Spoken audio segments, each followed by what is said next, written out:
Hello everyone and welcome back to the 2022 United States Amateur Disc Golf Championships. PDGA Major taking place at the famed Toboggan course, brought to us by Discraft. Terry Miller, the disc golf guy, thanks to graphics and a little help from Gatekeeper Media along with the PDGA Media. I'm here with Wes. And Wes, we just watched the front nine. We saw some sweet action going down out there. Man, a difficult course for these competitors. We see Andrew sits at +7, Gary at 3, Tim at 3, and Payton leading the pack here at 1 over. And to say you're 1 over through 9, believe it or not, is actually not a bad score. We see the hottest scores sitting only a few better than that at 3, 4 under. So yeah, we're going to see some of the new holes at the Toboggan here, starting out with hole 10. This is a 650-foot par 4 now. The basket used to be right on this landing here. It has been pushed further up this hill, steeper, more of a climb, and this basket is really tucked well up there. Some asked for more cowbell. I asked for more hills. Give me more hills to climb. I love it. Here we're watching Payton, and he put some heat on that, and unfortunately, that tree slowed it down in a hurry. Yeah, I thought an interesting note on this hole was that a good drive for the previous hole will still be a good drive for this hole. You're still climbing up the hill there. We see Andrew not quite get up there. Gary puts this one up towards the flat. You really want to be a little bit more left on this hole as well to kind of open up that approach shot to the basket. If you get pinched on the right side by that tree, kind of that Payton hit there, it really limits what you have to approach this basket.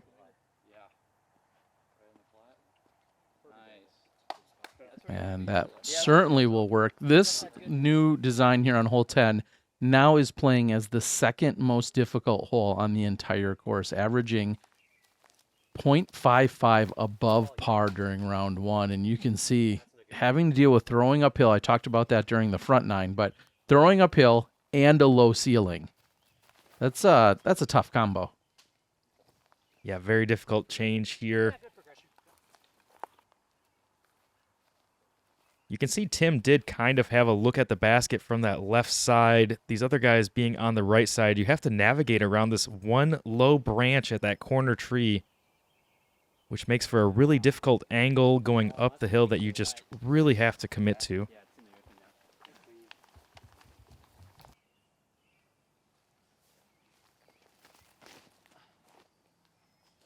See Payton going with a forehand. He threw a nuke there. It gets a big flare skip, but it catches that tree.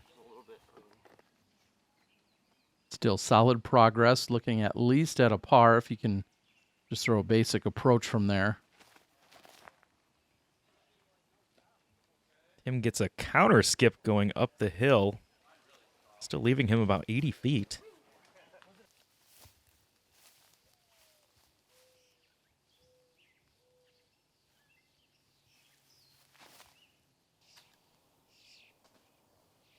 Gary elects to go with an undertaker there, something a little faster to try and climb the hill, but Heiser's just a little early on him.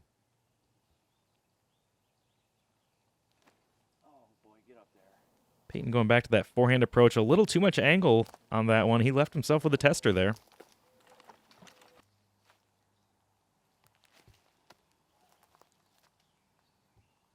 And Andrew, what a rough front nine, looking to possibly right the ship here on the back.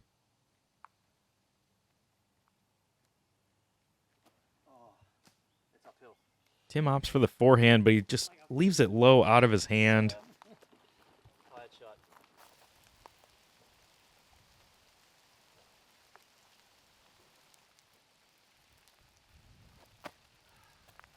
Gives it a solid effort, but comes up a little short.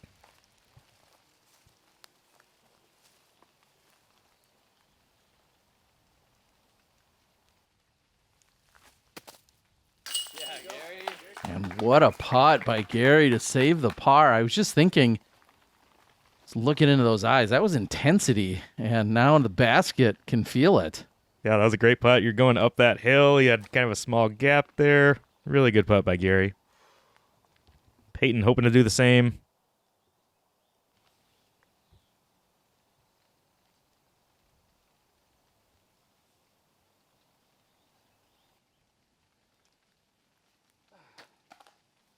And just off to the right. His putting has felt a little bit off. We saw it on the front nine. Just looks a little tentative.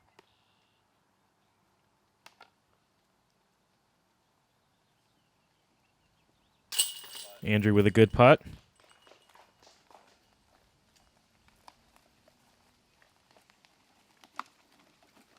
Unfortunately, we saw that back on hole number 7 where Payton had the best drive of the group and then ultimately just still walked away with a par. You got to be thinking about how far that was, how great of a drive he had here, and unfortunately is going to result in a bogey. And a little spoiler, one birdie in the entire field. Zeke took it down. So shout out to Zeke for getting the only birdie in the whole field on hole 10. Here we are on 11, though. This is a new one. Yeah, this is a new hole, too. You really got to get through this pretty tight gap here, guarded by 2 large trees, and then have something that really glides out and pans to the right to get to this basket, which is in a tough location as well.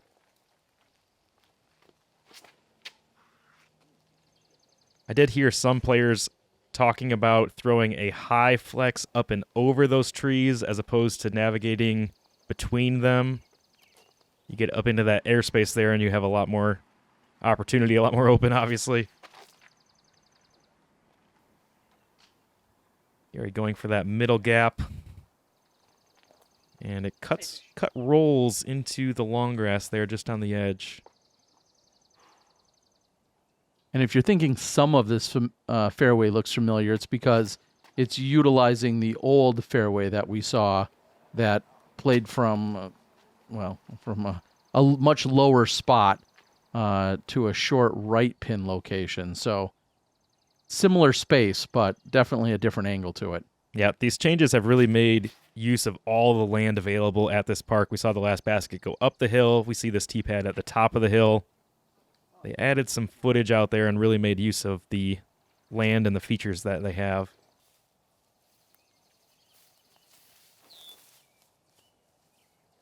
Gary playing it high and sticks the landing. Great shot. Gotta feel like this has to be a little bit of a bonus birdie as a par 3.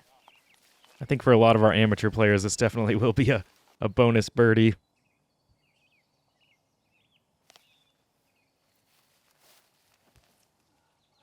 I see Tim going back to that forehand. Nice little skip up the hill and checks up right by the basket. This was Payton off his drive. Going back to that forehand.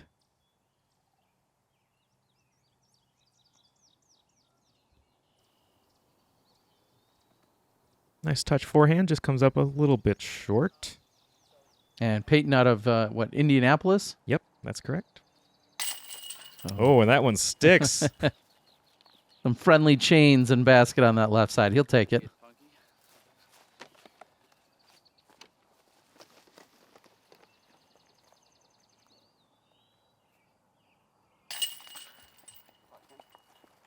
Big shout out to everyone in Geelong and all over Australia. I know they've all been watching Tim as he's competing here.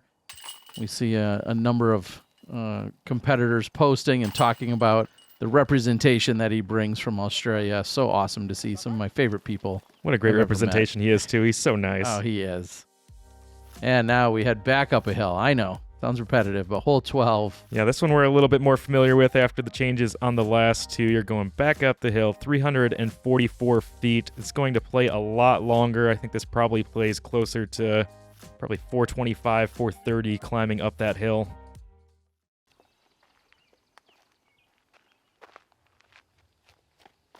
Andrew with the box. And he had mentioned he had some troubles with this hole in practice, so he just plays a smart tee shot, gets himself to the middle of the fairway, and will be looking to just play this one for an easy par. And this is one of the rare times we actually did feel a raindrop or two, and I mean that literally. There was some cloud cover that came through. It was welcomed as things were getting a little bit warmer, and you could either see or hear a raindrop or two, and then it was just gone. But some cloud covers was starting to roll in at this point, and I don't think anyone really complained about it. No, nice cool temperatures with the cloud cover. Payton catches that Guardian corner that you have to beat. Tim going back to that forehand again.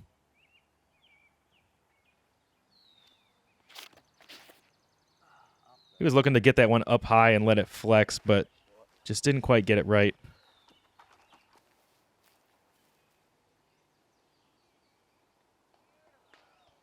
He's going back to that Firebird.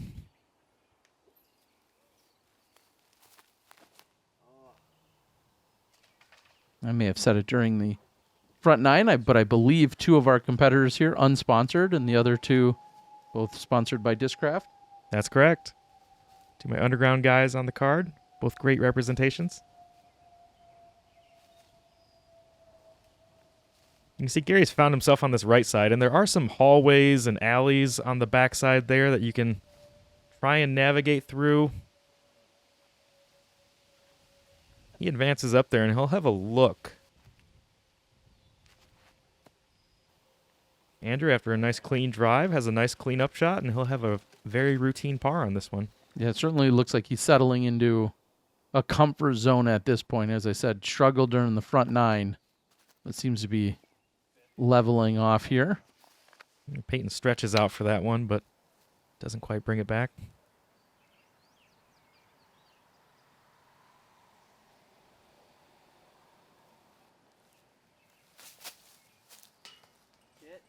This is another one you got to worry about rollaways going back down that steep hill. Thankfully, that sits.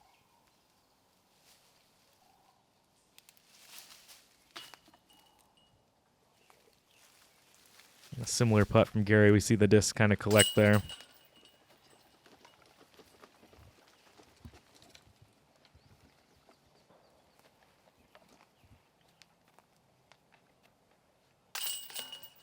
If you really think about it, I guess 6 has an incline to it, but I start thinking around 7 or 8. 8 plays uphill, 9's downhill, 10's uphill, 11's downhill, 12's uphill, 13's downhill, 14's uphill, 15's downhill. Yeah, it's you're getting a workout certainly when you're out here. Yeah, this course is not only demanding on the shot shape of the disc and on the greens, but also very physically demanding as well. And even very in-shape people will tell you that. It's not just me complaining here.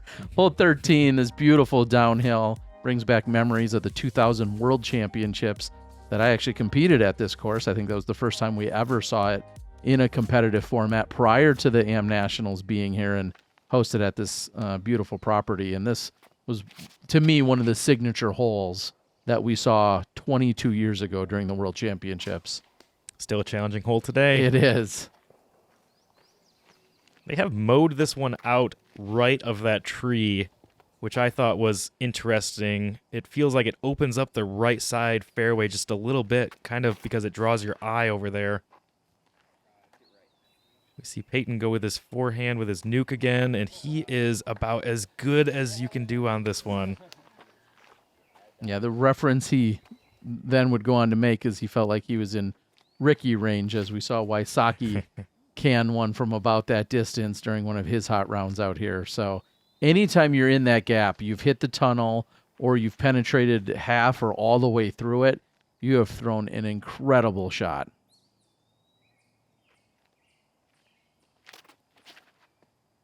Yeah, it was about this point in the round where Tim mentioned some of the jet lag had started to hit him, his kind of odd sleep schedule, but also the physical nature of the course was something he's not used to back at home. Yeah, I feel like unless you're playing over in Tasmania, you don't get quite the elevation difference that you see on a course like this. Tim's over on that left side, and he does have a window over there, but that is an extremely difficult shot to keep something flat through there, and he navigates through there to give himself a putt for par. Really incredible shot by Tim there. And you're not really mad if you're where Andrew is right here as well. You know, he has a little turnover at the basket, ultimately fades out, but inside the circle, and just a little work left for the par. And here's a long look at birdie. Oh, just short. He wanted that one. And when it was all said and done, there were just 5 birdies on the day here on hole number 13.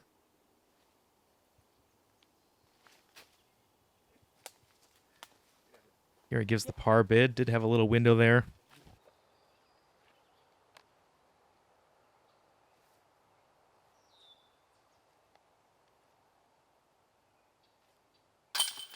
Great putt by Andrew. I have to say, all these guys were really composed out there. If they had any nerves from the cameras, maybe if this was their first time on camera, it didn't feel like they showed it. They all kept their composure out there, played really professional golf. Yeah, I certainly echo that. Again, knowing a few of them coming into it, I knew they were great individuals, but everybody certainly, like you said, composed is a great word for it. Oh, you see some of that fatigue kind of getting to Tim. That's a putt he would normally make. Just comes up a little bit short.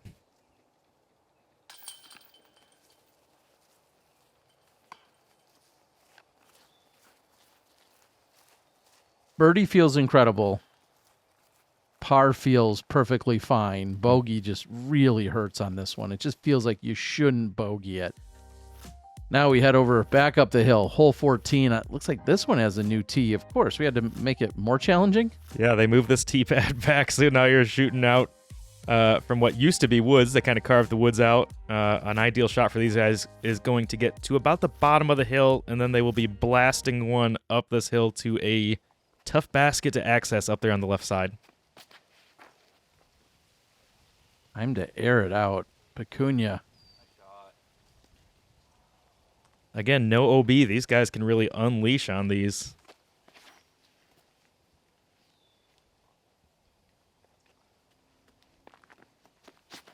Payton looking to do just that. I love the height. A little bit of a flex to it.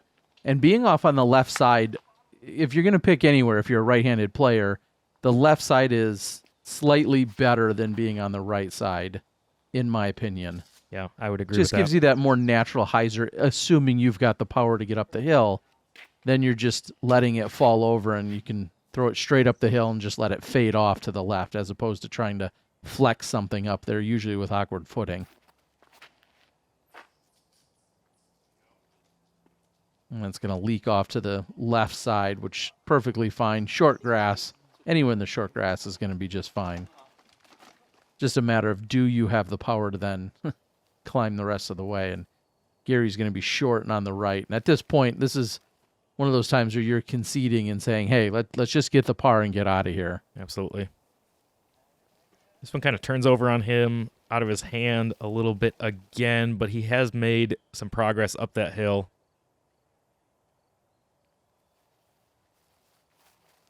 And just as a reference point, the very next fairway, hole number 15, is the one you're seeing on the right side. You see some competitors getting ready to tee off up on the top there, but that's 15's fairway on the right, and just to the left side is what you would find as 3's fairway. So making full use of all the hills and toboggan runs out here.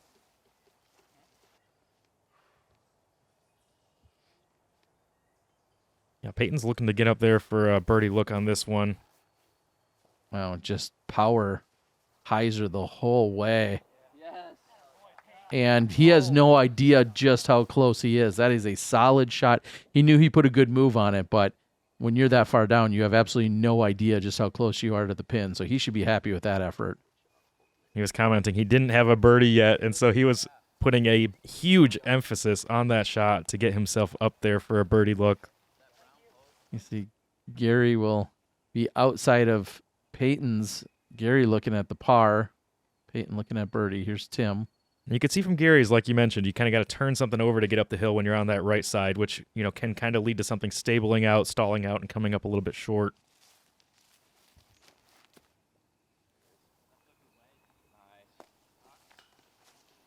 That's a metal hit. Take it.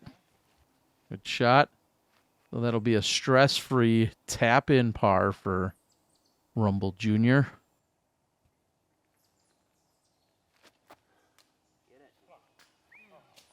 Tim had left a couple short. He made the correction there. He gave it a little more power, a little more height. Ends up being just a little bit too much. I see the paint for the circle, so looking about 36 feet. And Ooh. Thought he had it. Thanks. Right on the band, man. All right. Settle down. You don't need to get all wily there, Gary. Man, these guys losing control out Some there. James Conrad action, I know. huh? Has Gary ever been mad? Here's for Nah. birdie. Oh. And you can see Payton just really frustrated. You know, he's been throwing the disc really well, put himself in good opportunities, and hasn't quite been able to cash them in today. Yeah, to get yourself into that position inside the circle, that's going to be disappointing.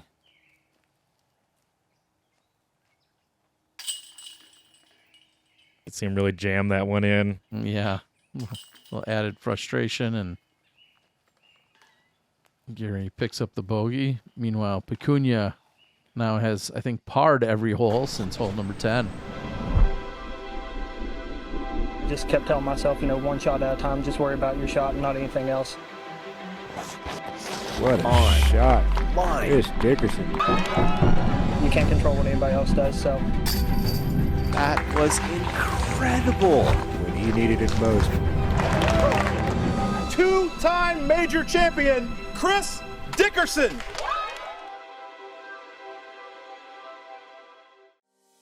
Chris Dickerson out here this weekend making an appearance. Limited run of discs, I believe, that he's got available, and a little extra love from the Discraft family. No surprise here as a presenting sponsor. And now hole 15 at 960 feet. This will, I don't know, I was going to say eat your lunch. It'll take away your lunch money. It'll jam you into a locker. It'll flush your head in a toilet. This hole will do everything to you if you let it. Yeah, and labeled as a par 4, this is extremely difficult. I have to imagine this one played near a stroke over par on the day. See if we can find some statistics from our friends over at the PDGA.com. You can always follow along for our largest tournaments and maybe even your local smaller tournaments that is using live scoring. You check out PDGA.com. And that's going to be trouble on the left side for Gary. Yeah, that comes up short of the corner. You really want to get down to about where you see that other white tee pad, what used to be the tee pad, and then get hyzering into this hallway. Anything that comes up short and left can be big trouble, and we see Tim go in that same direction. And you've certainly called it. This hole averaged 5.08, so more than a stroke over par, and more than twice as difficult as hole number 10, which is the second most difficult hole on the course. Tim really found himself in an interesting position over there. It wasn't a line I had ever seen, but he actually had an opportunity to kind of cut the corner with a forehand. He ends up catching a tree late, but does advance. And Gary with another small window. punched it. He certainly did. Well executed. It must be those fine caddy skills. Must be. Yeah, we'll go with that. Yeah, you see the variety of looks that you kind of get forced into if you're short on that corner. Payton just kind of pitches out, slips on that shot, so he's throwing 4 from there.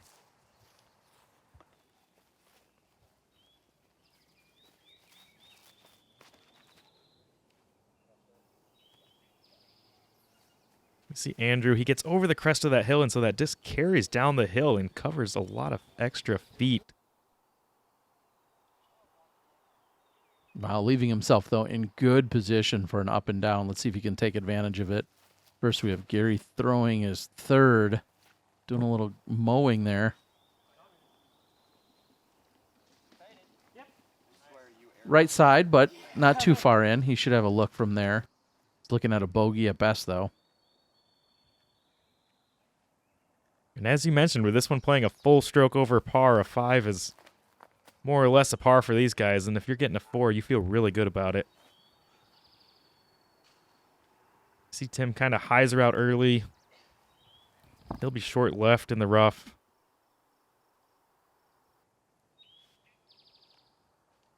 Payton looking to put a move on this thing.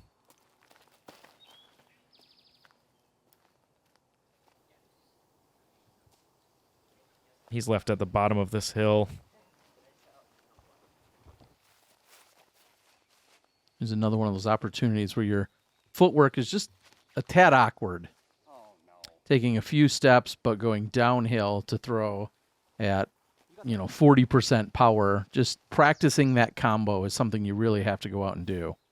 Heard a lot of guys talking, too, just about throwing standstills from those so you can really limit the factors with the footwork. Yeah, and clearly I'm just a guy who walks around with a camera these days, but if I were right where Andrew was, that's a situation where I'm throwing a standstill because you can reach it. You're just eliminating a lot of those walk-up factors otherwise, and we see Tim go way deep and out and over, so he's going to have some work to do.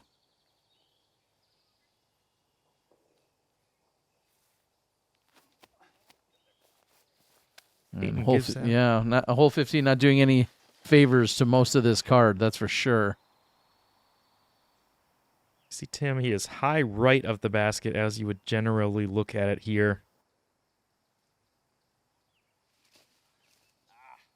Does not draw any metal.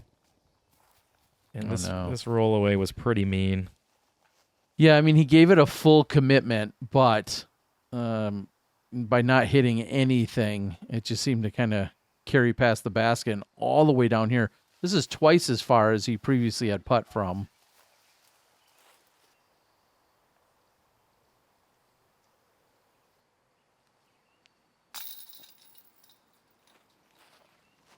Gary misses that one. You could see maybe just a little tentative. Didn't quite get a full reach through on that putt.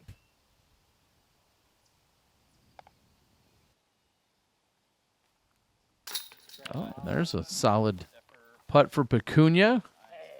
It's a phenomenal par. He played that hole perfect.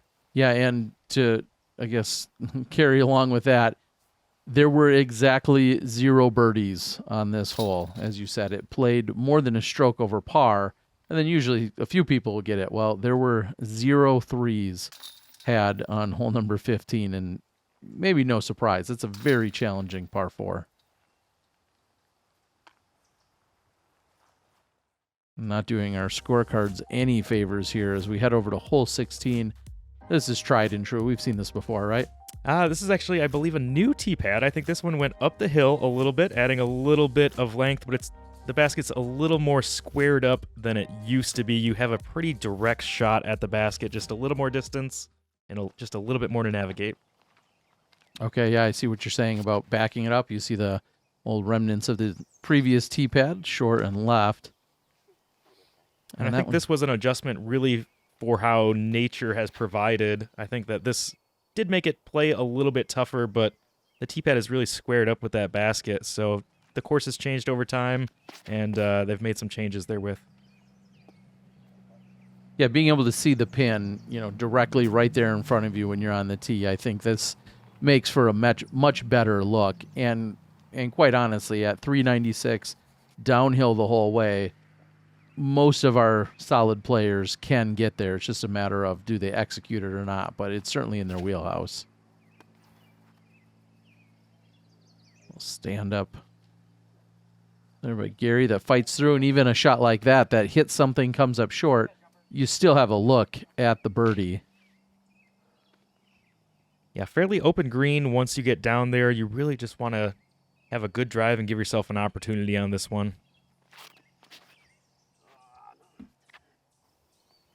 At just under 400 feet, one of the shorter holes on the course, if not the shortest hole on the course.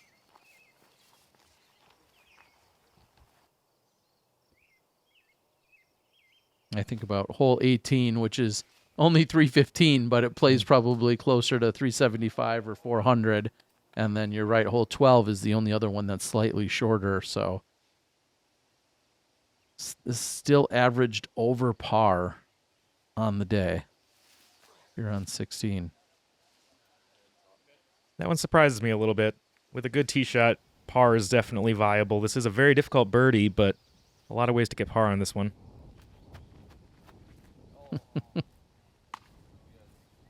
That's the pro move by Gary, saying he was getting out of the view of the camera as he was running that one down so that I would be able to see it. The problem is the putt had to go in first. We see Payton with a birdie opportunity, doesn't connect on that one. And now coming back at it, he connects with that one. That's a solid par save.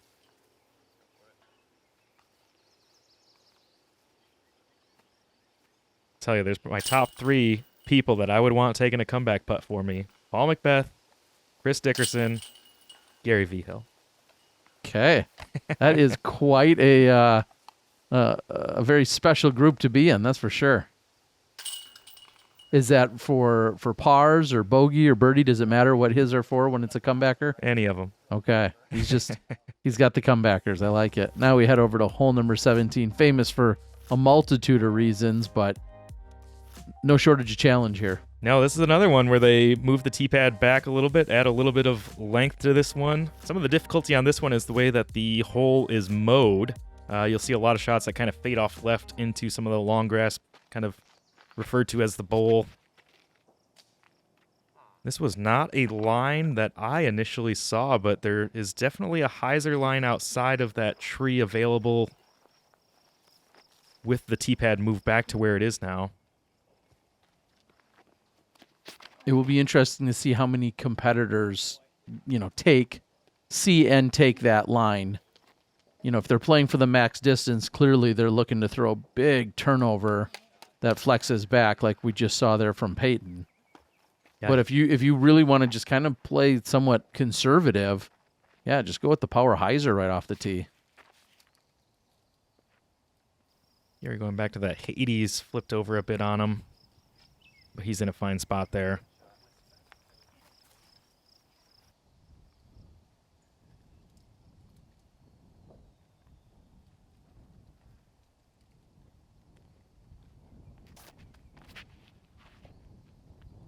He's going to need to fight back hard.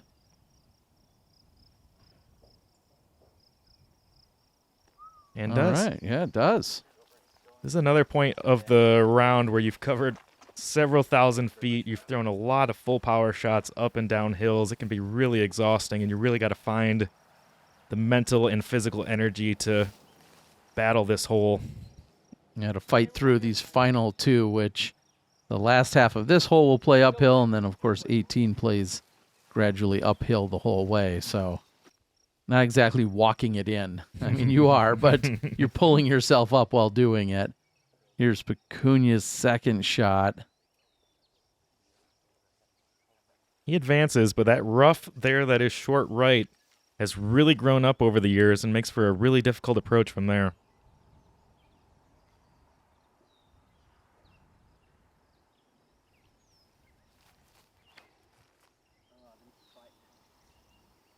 Tim's turns over on him a little bit too much as well. This hole is interesting. If your shot is almost bad enough and goes far enough right, you can kind of have a backdoor look from over there. Payton hit the rangefinder with that one off the drive. 632, I believe, is what he said. Yeah, I think he was saying like about 280 or so to the pin, but more than 600 from the tee.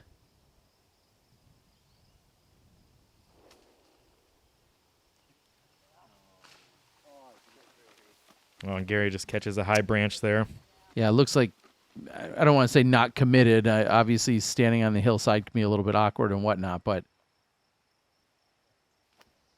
possibly could have avoided that. Here's little Pecunia going up and over, and thankfully catches something and then just kind of brings it to the ground. Another opportunity for rollaways here. So if you normally wouldn't want to come in with any kind of edge onto this green. And you might see a little edge from Tim, but that one also flattens and you'll have a putt. Yeah, those two trees there, I think, are maybe right about edge of circle. So if you're able to kind of plinko down safely from those trees, it's not a bad spot. Certainly a good reference point. And oh no. That is a nasty roll away. And you cannot see that from where he was either, so he won't have known that that rolled down the hill. And, you know, I know we've been warning players, and it'll be true, of course, throughout the weekend, warning of all the rollaway potentials, but knock on wood, that's the only one that we've seen during this round, like significant rollaways. Off the band. Really great effort by Tim. Gary from way deep after the rollaway. Oh, and jams it in. Love the fist pump, as he should. He's going to run up the hill. That's excitement. What was that bit about the comebackers I was talking about? I guess so. You called it. A few holes ahead of time. Incredible. Here's Pecunia. After that, good putt by Andrew. Yeah, he's got to follow it up. I believe he's taken now 9 pars in a row. Again, a very rocky start to get to 7 over, but then has parred every hole since then. And Payton picks up his first birdie of the round. You see I'm excited, raising the hands. It's on hole 17. I've said it for years. I'll say it again. Maybe I talked to our friends at Sunstein. It's never too late for a birdie. And Payton showing us just that. Here they are on 18, just 315 feet, the shortest hole on the course, and it doesn't play like it. No, you're going up this hill to finish. You have this one branch here that we're flying under right now that really guards kind of the center of the fairway. You have to go outside or under that if you want to get up here on the dance floor. Payton gets back to 3 over. He's best score on the card.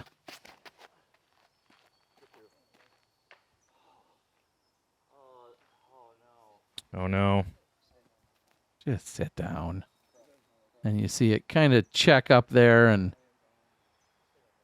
sits behind the tree. Oh, no. But then it keeps going. How? I have no idea. I was ready to turn off the record. Wow. And then all of a sudden it kept rolling. And he's nearly back to the tee pad. And that's Justin. We'll see him out there doing a bunch of work for the PDGA. Just an incredible human and photographer. So some of the pictures that you'll see as a result of this event will come from Justin. And without the OB, this hole does play a little bit different, I think, for our amateur competitors. You can really just hammer on one up this hill. And if you get anything up there pin high, you're going to at least have a look. You don't have to worry about the roped OB and the toboggan slopes there. This hole playing at 3.1.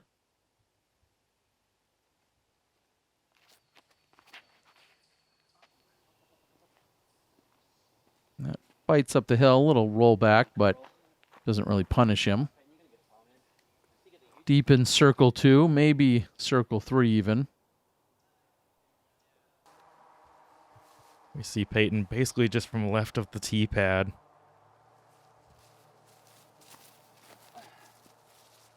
He's going back to that nuke on a big forehand.